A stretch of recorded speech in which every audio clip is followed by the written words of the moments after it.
Welcome back to gift from heaven vlog 5. எல்லாரும் எப்படி இருக்கீங்க? நாங்கள் ரொம்ப நல்லா இருக்கோம். இன்னைக்கு சண்டேயோட vlog தான் பார்க்க போகிறீங்க. மார்னிங் சர்ச்சுக்கு போயிட்டு வந்தாச்சு.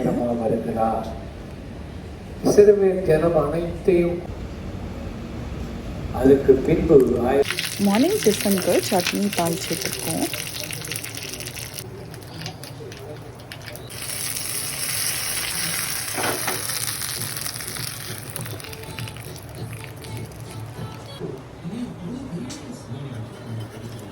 இட்லியும் தேங்காய் சட்னி தான் மார்னிங் டிஃபனுக்கு.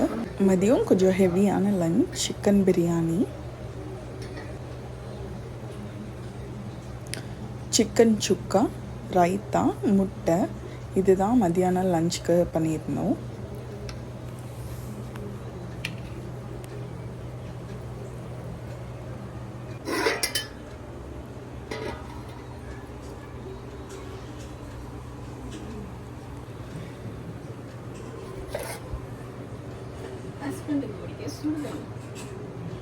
இதெல்லாம் சாப்பிட்டதுக்கப்புறம் குடிக்கிறதுக்கு சுடு தண்ணியும் போட்டாச்சு.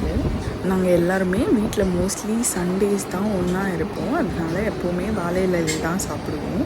சண்டேனா கண்டிப்பாக ஒரு ஸ்வீட் இல்லாமல் இருக்கவே இருக்காது. இந்த வார சண்டே வந்து நம்ம வீட்டில் சக்கரவள்ளியில் பாயாசம் செஞ்சோம். சக்கரவள்ளி கிழங்க நல்லா க்ளீன் பண்ணிவிட்டு குட்டி குட்டி பீசஸாக கட் பண்ணி எடுத்துட்டோம். இந்த ப்ராசஸ் ஸ்கிப் பண்ணிவிட்டு நீங்கள் துருவணுன்னா கூட துருவிக்கலாம். நாங்கள் மிக்சியில் போட்டு இந்த மாதிரி நல்லா பேஸ்ட்டாக அரைச்சி எடுத்துக்கிட்டோம்.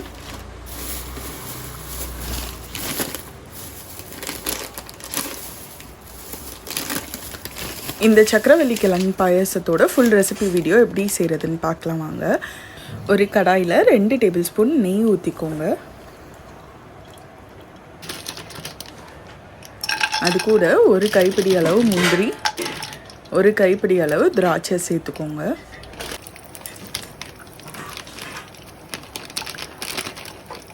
முந்திரி திராட்சை நல்லா வறுபட்டதும் அது ஒரு பேனில் ட்ரான்ஸ்ஃபர் பண்ணி வச்சுக்கோங்க. அதே நெய்யில் நம்ம அரைச்சி வச்சுருக்க சக்கரவள்ளி கிழங்கு பேஸ்ட்டை சேர்த்துக்கோங்க. நீங்கள் துருவி இருந்தீங்கன்னா அந்த துருவி வச்சுருக்க சக்கரவள்ளி கிழங்கை இது கூட சேர்த்துக்கோங்க. சேர்த்து அந்த நெய் கூட அது நல்லா மிக்ஸ் ஆகணும். மீடியம் ஃப்ளேமில் வச்சே கிளறி விடுங்க.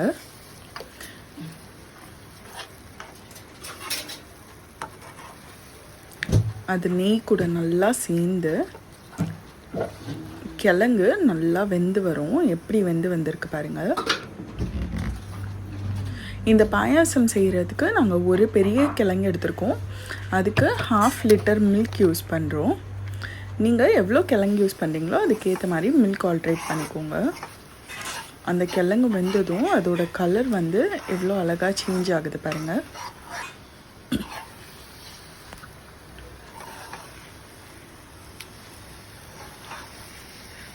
இது நல்லா வெந்ததும் எந்த அளவுக்கு ஒட்டாமல் வருது பாருங்கள். இந்த அளவுக்கு நல்லா சுருண்டு வெந்து வந்ததும் அது கூட நம்ம ஏற்கனவே எடுத்து வச்சுருக்க 1/2 லிட்டர் மில்க்கும் சேர்த்துக்கிறோம்.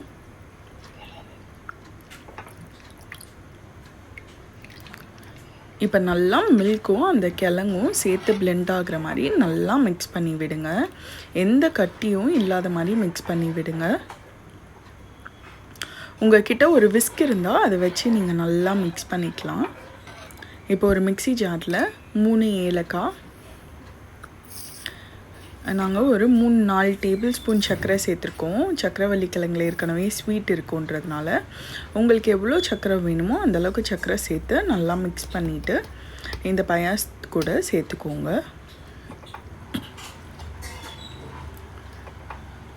இப்போ நம்ம போட்டிருக்க பால், கிழங்கு, சர்க்கரை எல்லாம் சேர்த்து நல்லா வெந்து வரும்.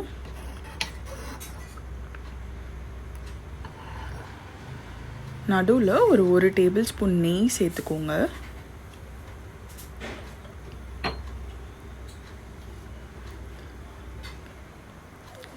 சும்மா ஒரே ஒரு பிஞ்ச் உப்பு, இது நல்லா டேஸ்ட் என்ஹான்ஸ் பண்ணுறதுக்காக.